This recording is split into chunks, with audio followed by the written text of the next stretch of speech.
silakan untuk Bapak Ibu kembali duduk. Kalau siang hari ini saya berdiri di tempat ini merupakan anugerah Tuhan. Amin. Amin.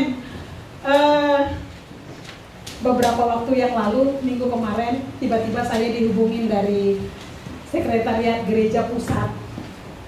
Terus memberikan pesan untuk saya menyampaikan isi hati Tuhan di tempat ini untuk minggu kedua. Bapak Ibu, biasanya kalau kita mendapatkan jadwal itu biasanya ada semacam kayak konfirmasi kita bisa atau enggak gitu.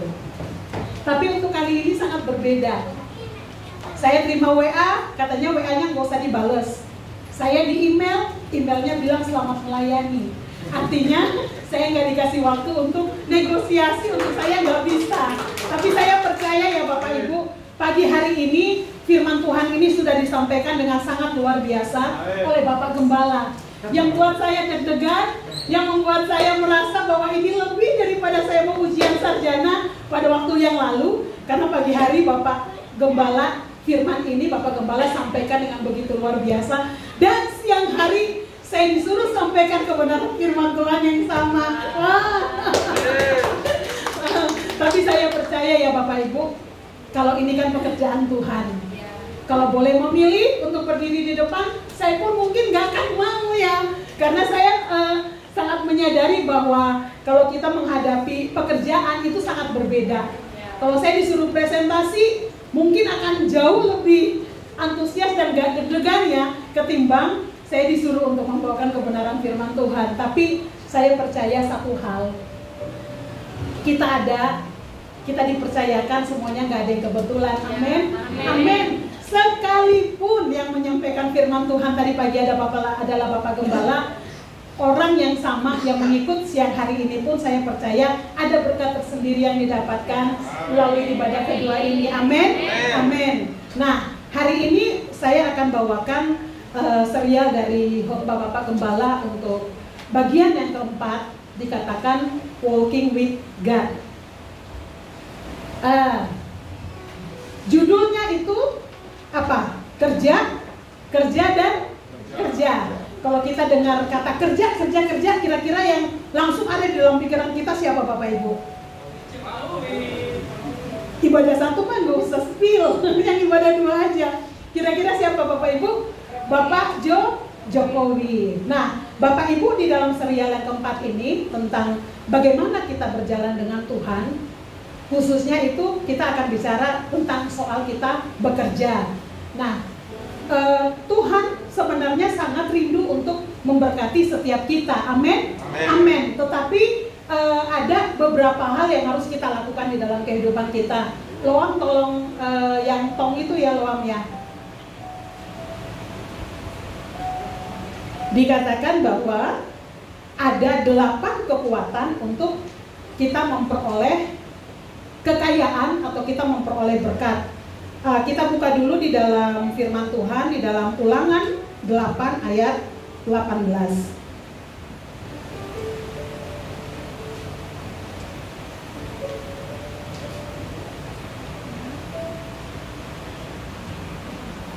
Ulangan 8 ayat 18 kita akan baca bersama-sama. Dikatakan, semuanya sudah dapat?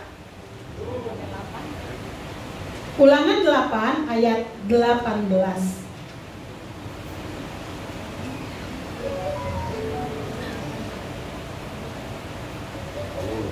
Delapan kekuatan untuk memperoleh kekayaan ya, memperoleh berkat ya, memperoleh berkat. Kita akan baca bersama-sama. 2, 3. Tetapi haruslah engkau ingat kepada Tuhan Allahmu, sebab dialah yang memberikan kepadamu kekuatan untuk memperoleh kekayaan dengan maksud menentukan perjanjian yang diikrarkannya dengan sumpah kepada nenek moyangmu seperti sekarang ini. Bapak Ibu, kalau kita melihat di sini berarti Tuhan inginkan untuk kita hidupnya diberkati. Tetapi untuk hidup diberkati kita diajarkan oleh Bapak Gembala bahwa ada 8 kekuatan yang nanti kalau Bapak Ibu ikut serial ini nanti sampai selesai, tapi kalau untuk khotbah biasanya ada poin-poin penting. Kalau Bapak Ibu ingin untuk mengetahui lebih detail, lebih rinci, itu ada di dalam TC02. TC02 itu terdiri dari 15 pelajaran, dan 15 pelajaran itu membahas detail tentang 8 kekuatan untuk memperoleh kekayaan. Dikatakan bahwa poin yang pertama adalah bekerja. Jadi bekerja itu adalah tanggung jawab kita untuk kita memperoleh apa? Kekayaan yang sudah Tuhan siapkan buat kita. Dan yang kedua dikatakan mengelola, terus hikmat, memberi, mengucap syukur, investasi, berkata-kata, dan mengandalkan Tuhan. Jadi ada 8 hal yang harus kita lakukan di dalam kehidupan kita supaya apa yang sudah Tuhan siapkan untuk kehidupan kita itu bisa terrealisasi atau kita dapatkan di dalam kehidupan kita. Masalah tentang perjanjian berkat itu berarti kalau perjanjian kita lihat di sini bahwa lebih dari perjanjian itu berarti lebih dari satu pihak. Nah, kalau dikatakan bahwa kita Loam, balik ke slide aja Loam. Nah, kalau dikatakan bahwa kita berjalan bersama dengan Tuhan, itu berarti bicara tentang kita harus apa? Sepakat. Nah, untuk walking with God ini Bapak Ibu, firman Amos 3 ayat 3 dikatakan, berjalankah dua orang bersama jika mereka belum berjanji atau bersepakat atau bersehati dan satu tujuan. Tentang bersepakat Bapak Ibu, hari-hari ini khususnya kita di dalam gereja ini kan ada banyak pembaruan yang harus kita lakukan.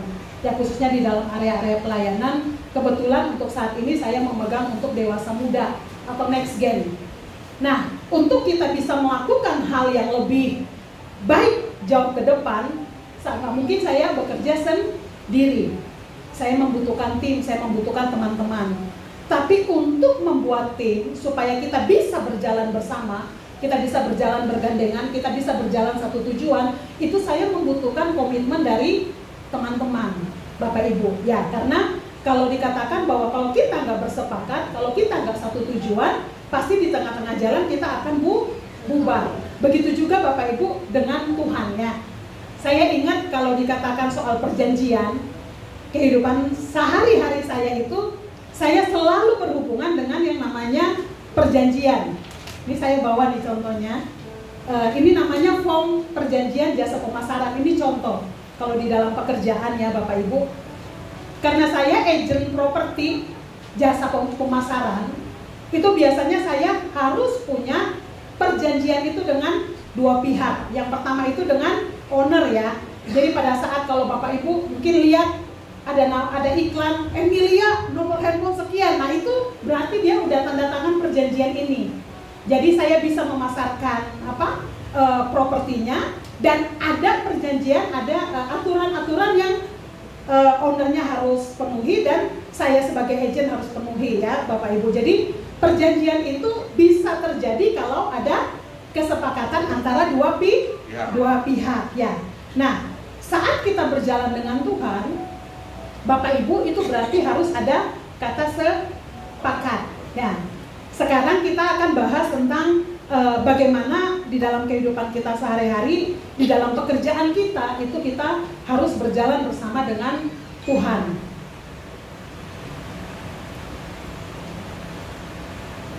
Nah, bekerja bersama dengan Tuhan. Kita lihat Bapak Ibu, kita buka di dalam Kejadian 2. Saya ajak untuk kita baca di dalam Kejadian 2.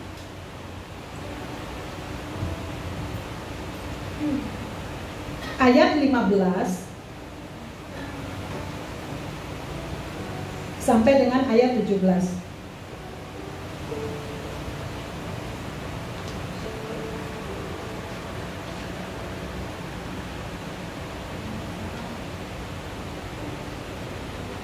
Semua sudah dapat?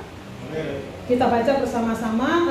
Bapak Ibu membacakan ayat 15, saya 16 dan 17 kita akan bersama-sama. 2,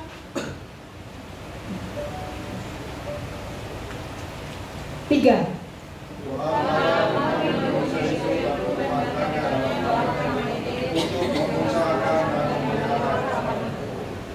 Lalu Tuhan Allah memberi perintah ini kepada manusia. Semua pohon dalam taman ini boleh kau makan buahnya dengan bebas. Yang baik dan yang jahat itu janganlah kau makan buahnya, sebab pada hari engkau memakannya pastilah engkau akan mati. Kita sepakat ya di depan Bapak Ibu bahwa pada saat perjanjian itu kita lakukan, itu ternyata ada aturan-aturan yang harus kita lakukan ya. Seperti kayak saya perjanjian sama owner, atau saya perjanjian sama buyer, atau ada perjanjian jual beli yang harus kita lakukan, itu berarti harus ada sepakat antara dua pihak. Nah, pada saat Tuhan memberikan perintah untuk Adam ini bekerja, Bapak Ibu, sebenarnya di sini kita lihat bahwa ada aturan-aturan yang harus ditaati oleh Adam, ya. Nah, di sini dikatakan bahwa Adam disuruh untuk apa Bapak Ibu? Bekerja, ya. Nah, di sini dikatakan di dalam Kejadian 2 ayat 15, Adam mengusahakan atau bekerja dengan rajin. Kata mengusahakan ini Bapak Ibu itu dipakai kata abad. Kata abad itu berarti bekerja, taat, menyembah dan melayani. Jadi sebenarnya perjanjian berkat antara Allah dengan Adam di sini dikatakan bahwa Adam harus melakukan tanggung jawabnya untuk apa Bapak Ibu? Bekerja. Pada saat kita mau berjalan dengan Tuhan, kita melihat bahwa bekerja itu bukan sesuatu yang biasa atau hal yang seperti rutinitas, tetapi bagaimana kita melihat bekerja itu sebagai apa? Ibadah. Kita melihat bekerja itu sebagai apa? Penyembahan. Dikatakan bahwa penyembahan kita yang sesungguhnya itu bukan hanya pada saat kita memuji Tuhan seperti di dalam ibadah seperti saat ini, tetapi kita menyembah Tuhan itu artinya di dalam kehidupan kita sehari-hari. Bapak Ibu, pada saat kita menyadari bahwa bekerja itu adalah bagian dari kita berjalan dengan Tuhan, otomatis kita akan memandang pekerjaan itu dengan cara pandang yang berbeda. Kita melihat pekerjaan itu bukan sebagai suatu beban, tetapi kita melihat pekerjaan itu bagaimana itu peluang untuk kita mempermuliakan Tuhan. Dikatakan bahwa pekerjaan kita itu menjadi suatu pujian kepada Tuhan pada saat semua yang kita kerjakan itu kita serahkan kepada Tuhan. Bapak Ibu, kalau di dalam sehari-hari itu sebenarnya kita bisa ketemu 3 tipe pengerja ya Bapak Ibu. 3 tipe pengerja itu, yang pertama dikatakan bahwa orang yang malas atau bad attitude ya. Orang yang istilahnya mungkin dia nggak disiplin, dia mungkin orang yang kerap berulah. Ya, kerap berulah.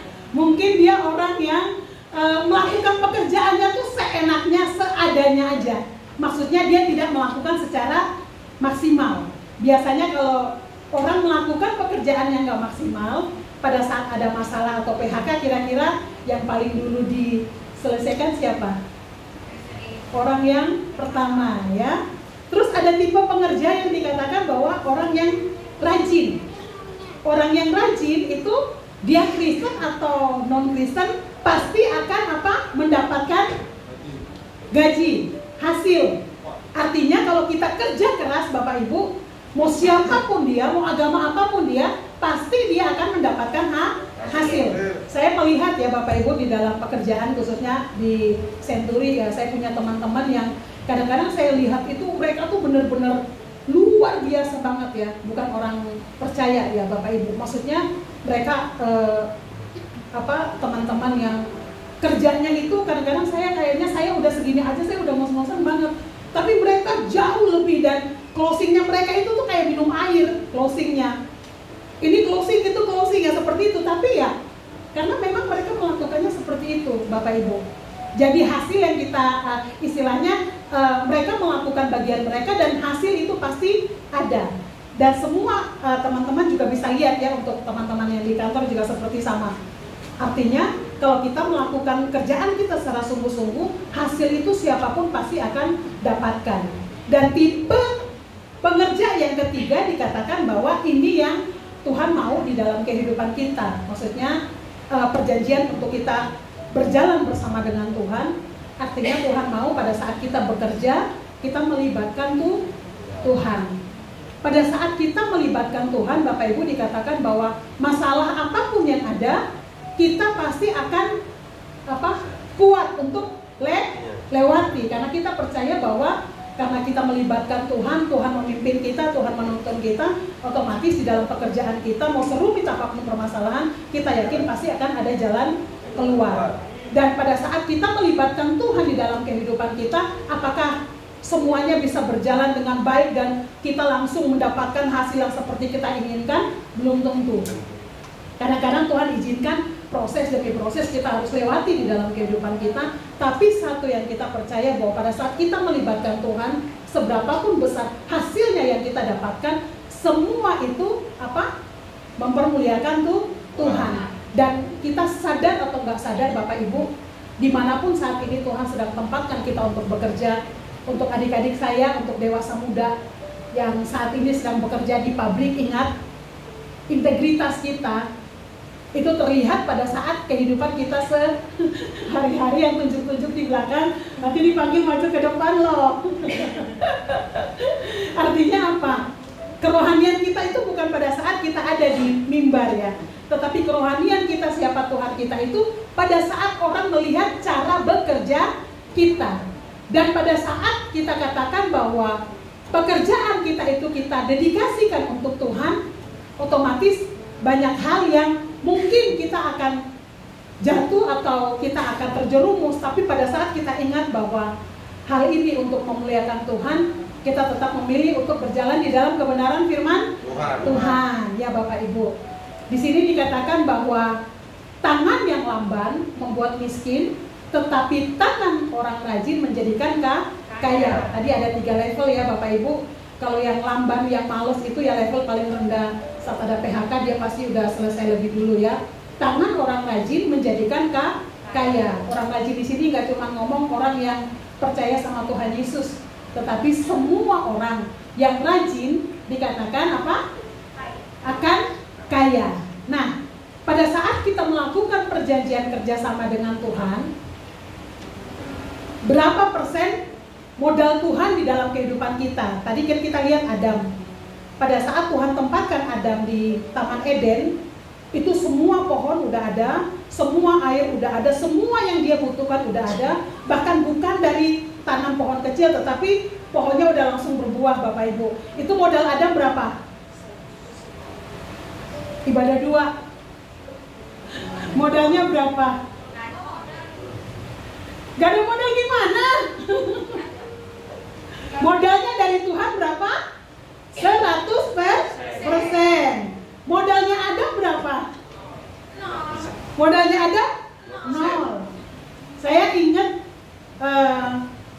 di dalam PT suami saya untuk Kreasi Timur Kencana, kami sedang memperbaharui akte pendirian perusahaan. Di situ ternyata ada modal Bapak Ibu. Misalnya modalnya sahamnya berapa persen, karena kami kerjasama dengan kakak. Jadi modal kakak sekian puluh persen, modal kami sekian puluh persen.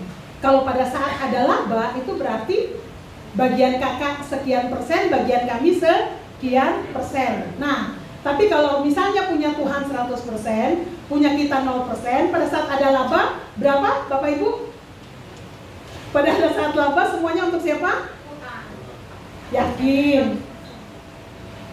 Iya, tadi pagi Bapak Ibu diingatkan ya, saya kemarin karena saya udah dengar dulu khotbah Bapak Gembala, disadarkan bahwa semua yang ada di dalam hidup kita semua sebenarnya milik Tuhan. Amin? Amin.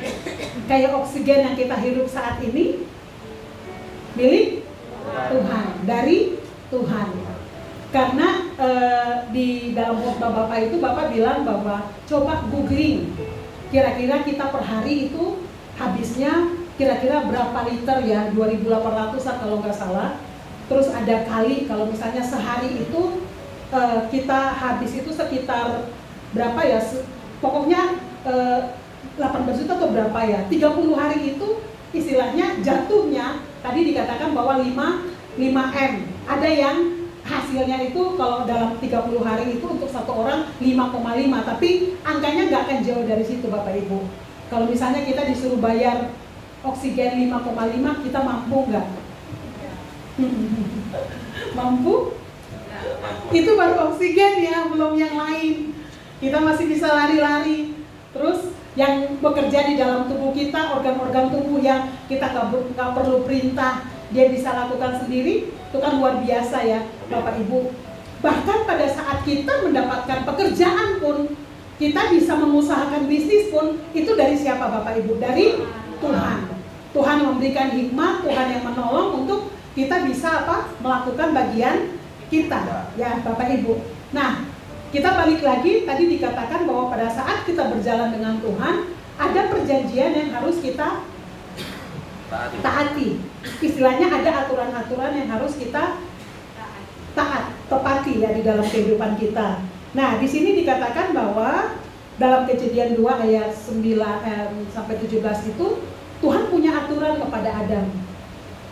Semua buah boleh kamu makan, tetapi buah dari 2 pohon jangan kamu makan. Pohon pengetahuan yang baik dan pengetahuan yang jahat.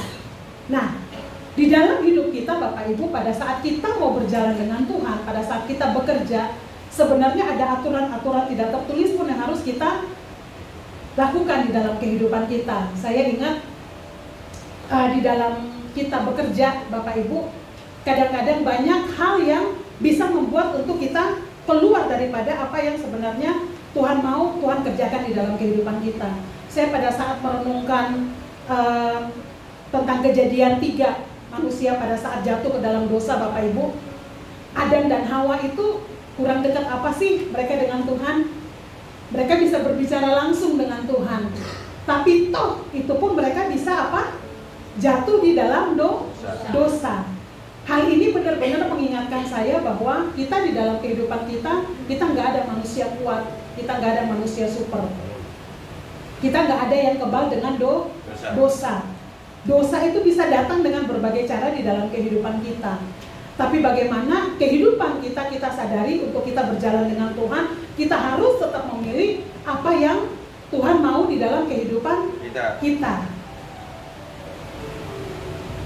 Pada saat kita bekerja, pada saat mungkin ada hal-hal yang mau untuk membawa kita atau kita melakukan semacam kayak kompromi, atau mungkin untuk kita bisa naik jabatan cepat, mungkin ada tawaran-tawaran yang mau untuk menarik kita keluar daripada kehendak Tuhan.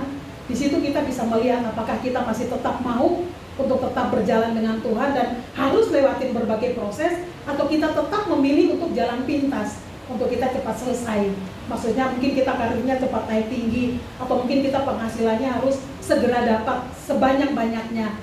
Pagi tadi kita diingatkan bahwa pada saat kita fokus kepada kekayaan, pada saat kita fokus kepada hasil, kita gampang untuk jatuh di dalam berbagai-bagai pencobaan. Kita akan banyak hal sulit di dalam kehidupan kita karena kita melihat takaran ya.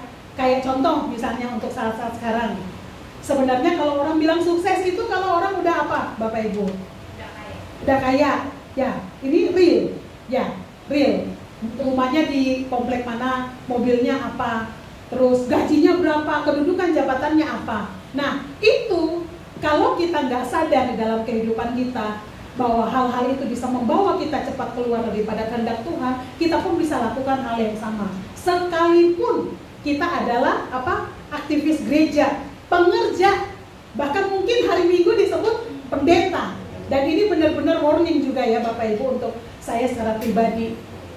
Kurang lebih sekitar 2 bulan 3 bulan lalu ini saya sedang bergumul luar biasa Bapak Ibu ya. Jadi saya ada istilahnya ada properti yang kayaknya udah oke, tapi selalu gagal, selalu batal. Terus saya gudang ada di Lingkar Selatan sama yang ruko di depan PCI itu karena ruko besar, gudang pun gudang besar, jadi otomatis kan yang akan mau menyewa karena harga sewanya lumayan tinggi ya biasanya. Itu yang akan mau menyewa biasanya itu adalah perusahaan. Dan biasanya kalau perusahaan mereka berhubungan dengan kami agent itu bukan langsung petingginya biasanya. Biasanya tim surveinya atau apanya lah ya, sebelum nanti deal-dealan dengan yang petingginya. Dan biasanya itu pada saat mereka menghubungi kami, biasanya suka ada titipan harga. Saya karena udah beberapa kali saya merasa titipan harga itu selalu menggagalkan saya. Maksudnya sedangkan kalau kami itu misalnya nih, harga dari owner sekian, karena mereka titipin harga, misalnya kita bisa up sepanjang kalau perusahaan itu oke, harusnya nggak ada masalah. Yang penting saya harus ngobrol dulu dengan owner. Jadi owner jangan sampai merasa tertipu karena kok kita upin harga bla bla bla seperti itu. Nah, karena kebetulan ownernya itu kenal saya udah lama, ownernya itu sebenarnya mantunya tuh ada ibadah dengan kita di tempat ini. Ownernya baiknya luar biasa. Jadi pada saat kita ngobrol seperti itu, ownernya sebenarnya nggak ada masalah. Tapi selalu Bapak Ibu dalam proses untuk mau terakhir, bahkan semua administrasi udah disiapin, udah oke, tapi selalu gagal. Dan dua propertinya ini ownernya yang sama dan yang memang pegangnya saya gitu ya. Sampai kemarin saya kayak berpikir, Tuhan kenapa sih? Kan maksudnya bukan sayanya gitu loh. Tapi kan itu orang. Tapi Bapak Ibu, kita nggak ngerti. Mungkin bisa aja deal ya. Tapi saya akhir-akhir ini saya belajar bahwa terkadang Tuhan izinkan itu tuh Tuhan sedang selamatkan kita. Kita nggak ngerti ke depan bagaimana, tapi Tuhan sedang selamatkan kita. Bahkan mungkin di dalam cara kerja saya yang seperti itu, saya juga nggak tahu, mungkin dilihat sama teman-teman dan entah apa yang ada di dalam pikiran mereka pun saya nggak tahu. Karena mungkin pada saat ada hal-hal yang nggak saya sadari itu bisa terjadi dan mungkin akan mempermalukan Tuhan, saya juga nggak ngerti. Tapi prinsipnya di sini saya melihat bahwa selalu gagal. Dan kadang kalau saya udah dihubungin dengan orang Kak atau Bu atau Mbak titip ya, kayaknya itu saya udah lemes saja. Kenapa? Karena sudah beberapa kali dan itu lebih dari 5-6 kali itu lebih. Karena ada 2 properti yang ya ini kurang lebih dalam 2-3 bulan ini. Tetapi pada saat dalam kondisi seperti itu Bapak Ibu, kita tetap melihat bahwa jadi enggaknya itu bukan karena manusia. Ya mungkin memang Tuhan belum izinkan yang saya terima ya di dalam kehidupan saya secara pribadi. Nah, kita balik lagi di dalam perjanjian kita bekerja, kita berjalan dengan Tuhan, ada aturan yang harus dilakukan oleh Adam ya, dan juga di dalam kehidupan kita. Buah dari 2 pohon dikatakan oleh Bapak Gembala, yang pertama itu melambangkan tentang perpuluhan, yang kedua itu tentang benih ya Bapak Ibu. Kalau dikatakan bahwa 100% modalnya dari Tuhan, kalau pada saat 10% itu harus dikembalikan kepada Tuhan, harusnya oke ya, karena kan 100% semua modalnya itu dari Tuhan. Nah ini sebenarnya bicara tentang lambang ya Bapak Ibu, tentang lambang perpuluhan, lambang tentang benih di dalam kehidupan kita. Seperti kalau pada saat perjanjian lama, kalau anak domba disembelih itu melambangkan pengorbanan Tuhan Yesus Kristus. Di dalam kehidupan kita pun, pada saat kita bekerja, pada saat kita menghasilkan, kita harus sadari bahwa semua itu dari Tuhan, dan ada bagian yang harus kita kembalikan kepada Tuhan. Sebenarnya Bapak Ibu kalau berbicara tentang perpuluhan itu banyak pendapat ya.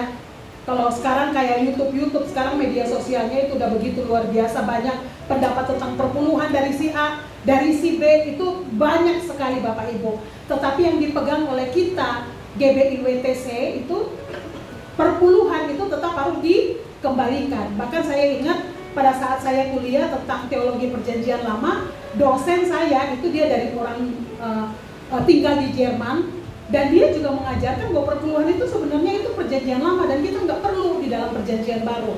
Tetapi balik lagi Bapak Ibu, kalau kita lihat di dalam kebenaran firman Tuhan dan real yang saya alami, karena saya punya contoh yang luar biasa, papa saya, kakak saya, bagaimana mereka benar-benar taat memberikan perpuluhan, dan saya sedang belajar untuk itu. Saya lihat bahwa orang yang benar-benar memberikan kembali perpuluhan itu bukan masalah apa nominal, tetapi berbicara tentang masalah ketaatan. Kalau bicara tentang ketaatan, itu berarti berbicara tentang bagaimana kita benar-benar mengakui Tuhan di dalam kehidupan kita. Kalau kita sadar bahwa 100% semua yang ada di dalam kehidupan kita ini berasal dari Tuhan, pada saat kita mengembalikan perpuluhan, itu bukan sesuatu hal yang berat ya, tetapi itu benar-benar kita kembalikan dengan senang hati, karena kita menyadari bahwa semua yang ada dalam kehidupan kita itu berasal dari Tuhan. Dan yang kedua dikatakan benih ya Bapak Ibu. Kalau benih ini memang saya terus terang kalau lalu-lalu nggak belajar ya. Maksudnya nggak belajar itu artinya nggak terlalu dengar penekanan soal benih, terus nggak terlalu istilahnya untuk benih itu saya nggak terlalu paham. Tapi pada saat ada di dalam GBI-WTC itu diajarkan tentang benih. Benih itu kita harus tabur supaya ada hasil, istilahnya ada pelipat gandaan.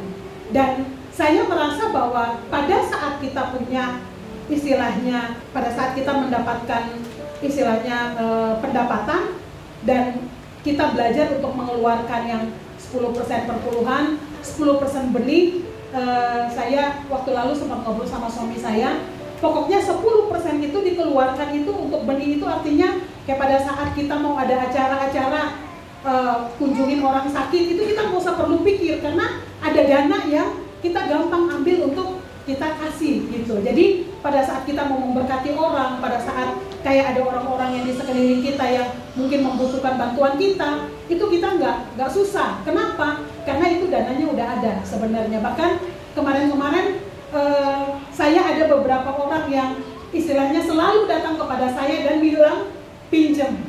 Kan kalau di kita diajarkan kalau pinjam mendingan udah kasih aja ya, maksudnya minjam 1 juta, ya udahlah kita kasih 100 apa 200, yang penting gak usah pinjam. Artinya biar hubungan kita ke depan akan menjadi lebih baik. Ya, kalau kita lihat sih sebenarnya kalau saya secara pribadi kadang-kadang lihat kondisi orang itu memang benar-benar butuh, orang itu memang benar-benar istilahnya dalam kondisi yang perlu kita bantu, ya kita harus bantulah. Nah, kita bantunya dari mana Bapak Ibu? Kalau saya secara pribadi sama suami, karena keuangan saya yang atur, ya kami bantunya itu dari benih yang disisihkan. Jadi setiap ada penghasilan, ada benih, ada perpuluhan, ada benih yang kami sisihkan, ya tujuannya untuk itu. Jadi pada saat orang minta tolong, kadang-kadang kita ya bisa gampang untuk memberi itu karena kita udah siapkan dan kita percaya bahwa semuanya itu pasti kalau orang dalam keadaan susah kita tolong, otomatis akan mempermuliakan Tuhan. Nah, di sini dikatakan kalau bagian Tuhan diambil, maka kita akan mati.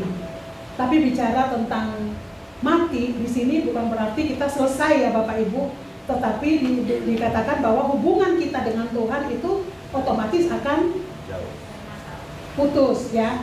Kalau saya secara pribadi pada saat saya renungkan ayat ini Bapak Ibu, saya merasa bahwa pada saat di dalam kehidupan kita kompromi, istilahnya kita tahu nih ini sebenarnya udah salah, tapi karena kedagingan kita, karena keegoisan kita, karena mungkin kita pengen untuk secepat-cepatnya kita dapat yang banyak, akhirnya kita mengesampingkan kebenaran firman Tuhan, mati dalam tanda kutip, kita nggak akan peka lagi dengan pimpinan Tuhan, tuntunan Tuhan di dalam kehidupan kita. Itu yang dikatakan apa? Kehilangan arahan, kehilangan tuntunan.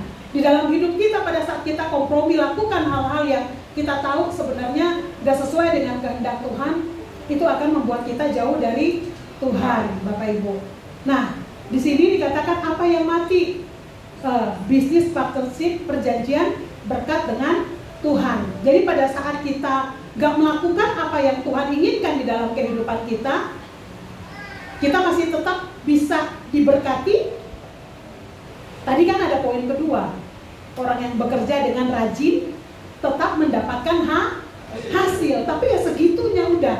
Istilahnya kita membatasi Tuhan untuk Tuhan memakai kehidupan kita lebih lagi dengan cara yaitu tadi, pada saat kita nggak taat, pada saat kita mengabaikan apa yang Tuhan mau kita lakukan dalam kehidupan kita, di situ kita akan kehilangan pimpinan dan tuntunan Tuhan dalam hidup kita. Nah, di sini dikatakan bahwa pohon pengetahuan yang baik dan jahat itu sebenarnya ujian apa? Ketaatan. Untuk kita memberi persembahan, kita memberikan perpuluhan di dalam kehidupan kita, sebenarnya itu ujian ketaatan kita. Seberapa kita memang benar-benar mengakui bahwa semua yang ada dalam hidup kita adalah milik Tuhan. Ya, Bapak Ibu ya. Terus dikatakan bahwa hukum perpuluhan diberikan Tuhan secara formal pada zaman Musa di dalam kitab Keluaran. Ya, Bapak Ibu, sebelum ada di dalam kitab Perjanjian Lama ya Bapak Ibu, sebenarnya perpuluhan ini sudah dilakukan oleh Abraham dan Yakub ya. Nanti ada tuh di dalam ayatnya, dalam Kejadian 14 ayat 20 dan Kejadian 28 dan 22. Prinsip perpuluhan sudah dinyatakan Tuhan sejak manusia ada di Taman Eden yang tadi. Maksudnya semua buah boleh dimakan kecuali buah pengetahuan yang baik dan jahat. Sebenarnya kalau kita tentang perpuluhan dan tentang benih, kalau kita pelajari dari kisah Yusuf Bapak Ibu, pada saat Yusuf menerjemahkan mimpi daripada Raja Firaun, akan ada 7 tahun kelimpahan dan 7 tahun kelaparan. Di situ dikatakan bahwa 1/5 dari semua hasil rakyat itu harus dikumpulin. Kalau 1/5 itu berarti bicara juga tentang 20% ya Bapak Ibu. Jadi istilahnya kalau kita lihat di dalam kisah Yusuf, 1/5 dari seluruh penghasilannya, kita total ya 20%. Nah, kalau di dalam Taman Eden pun sama sebenarnya ya.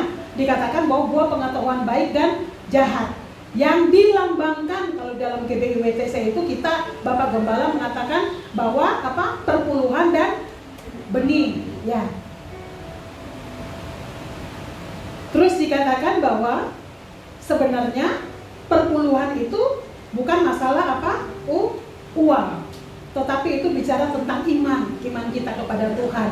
Iman bahwa kita yakin apa yang ada dalam kehidupan kita itu karena Tuhan.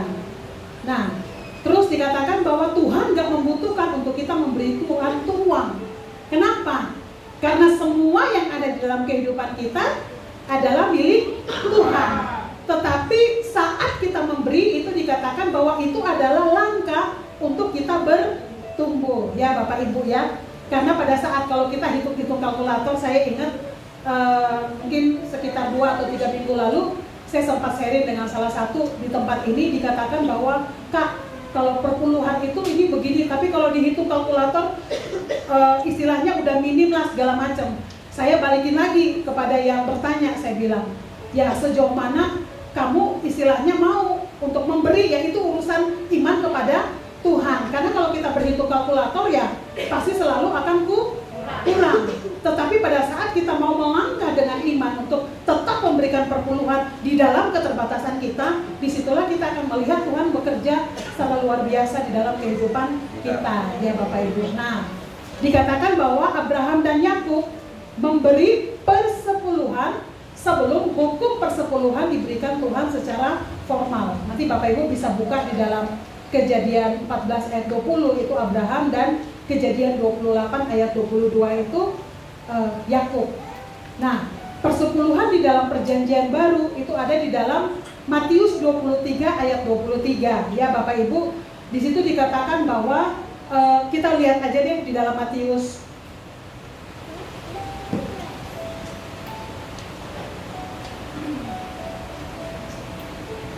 Matius 23 ayat 23. Di situ dikatakan, celakalah kamu hai ahli-ahli Taurat dan orang-orang Farisi, hai kamu orang-orang munafik, sebab persepuluhan dari selasi, adas manis dan cinta kamu bayar, tetapi yang terpenting dalam hukum Taurat kamu abaikan, yaitu keadilan dan belas kasihan dan kesetiaan. Yang satu harus dilakukan dan yang lain jangan diabaikan. Berarti memberikan persembahan dan belas kasih itu harus berjalan seimbang. Ya Bapak Ibu, kalau di dalam gereja kita juga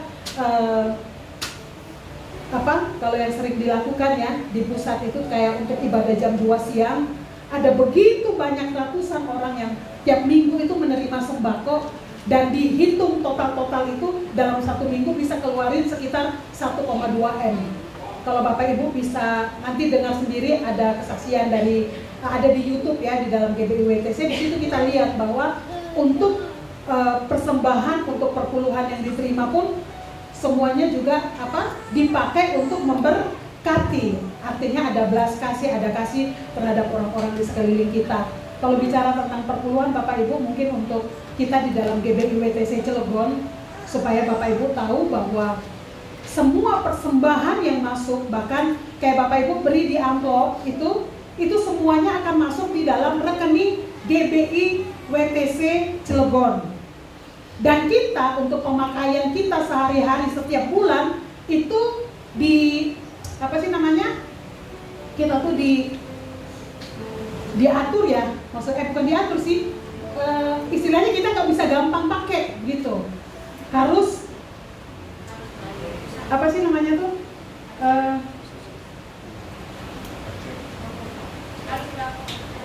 iya maksudnya ini. Jadi Bapak Ibu pada saat memberikan persembahan, pada saat memberikan perpuluhan, Bapak Ibu harus tahu bahwa semua keuangan itu dikelola di dalam gereja ini sebaik-baiknya. Kenapa? Karena di dalam gereja ini kan kita nggak ada yang full timer yang hidupnya tuh benar-benar dibayai gereja. Pak Yuda, saya dan teman-teman pengerja tuh juga nggak ada ngurusin tentang keuangan. Jadi ada bendahara yang memang benar-benar ngurus tentang keuangannya. Karena kadang-kadang orang berpikir, gak mau beri perpuluhan, soalnya gereja itu mah foya-foya misalnya ya. Itu mah pendetanya pakai mobilnya gonta-ganti, rumahnya misalnya di mana, nah seperti itu. Karena seperti itu Bapak Ibu. Tetapi kalau kita di GBI WTC, semuanya itu dipergunakan untuk operasional gereja. Kayak kita pakai tempat ini otomatis harus sewa, semua listrik segala macam kan kita harus bayar Bapak Ibu. Jadi istilahnya perpuluhan atau persembahan yang Bapak Ibu bawa ke dalam gereja, semuanya itu benar-benar dikelola dengan sangat baik ya Bapak Ibu. Haleluya. Nah,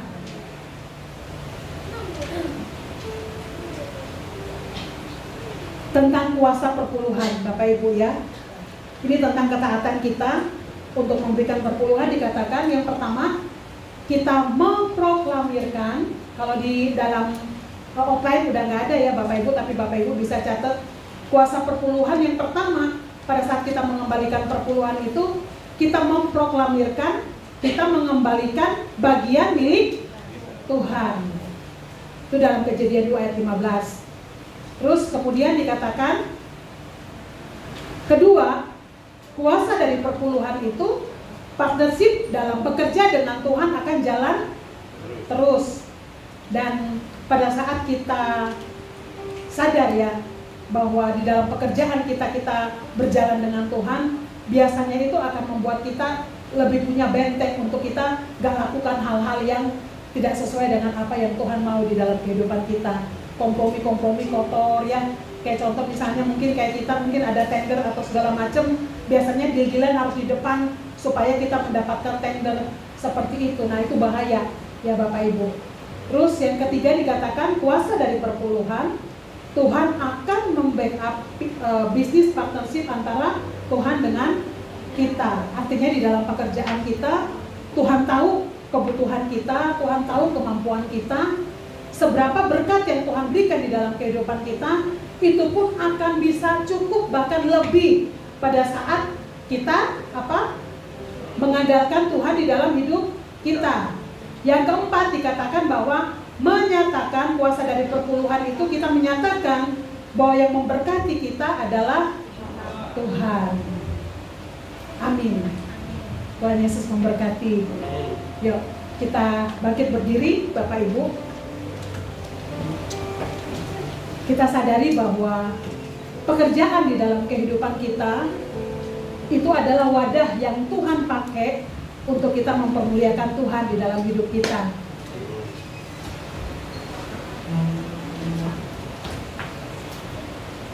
Lagu segala ya. Kunci apa nih?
yang akan terjadi di dalam kehidupan kita, yang bisa membuat kita keluar daripada rencana Tuhan. Firman Tuhan berkata, sadar dan berjaga-jagalah, karena iblis seperti singa yang mengaum-ngaum, yang mau menelan siapa yang dapat ditelan. Pada saat kita mulai kompromi dengan hal-hal yang Tuhan tidak inginkan di dalam kehidupan kita, di saat yang sama kita akan kehilangan pimpinan dan tuntunan di dalam hidup kita. Sedangkan kemenangan kita yang sesungguhnya itu akan terjadi pada saat Tuhan benar-benar terlibat di dalam kehidupan kita. Semua yang ada di dalam hidup kita itu semua berasal daripada Tuhan. Biarlah hati kita dan hidup kita terus fokuskan kepada Tuhan, dan melalui kehidupan kita nama Tuhan dipermuliakan.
Dan anugerah yang terbaik daripada Allah Bapa penyertaan daripada Tuhan Yesus Kristus dan persekutuan yang manis dengan Allah Roh Kudus menyertai seluruh kehidupan kita hari ini, esok, sampai Tuhan datang kedua kali. Di dalam nama Tuhan Yesus Kristus